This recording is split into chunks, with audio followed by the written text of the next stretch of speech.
Ak udrie pesťou do steny, odíď. Ak agresívne šoferuje a máš pocit, že to s tebou chce napaliť do stromu, odíď. Ak sa ti vyhráža alebo na teba kričí tak, že si vydesená, odíď. Ak sa pristihneš, že premýšľaš, ako niečo povedať, či to vôbec povedať, odíď.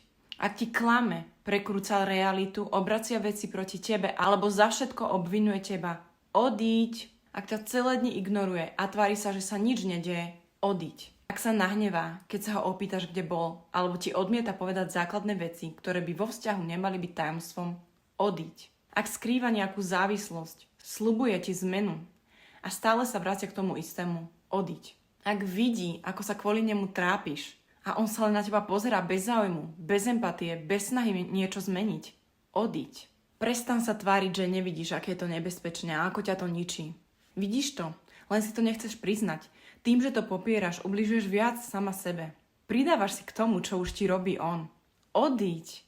Pretože hlboko vo svojom vnútri dávno vieš, že by si mala. Ak toto znie ako to, čo vo vzťahu zažívaš, chcem ti pripomenúť, aby si zmobilizovala svoje posledné síly a odišla skôr, než ten vzťah úplne zničí. Som tu pre teba, ak s tým potrebuješ pomôcť.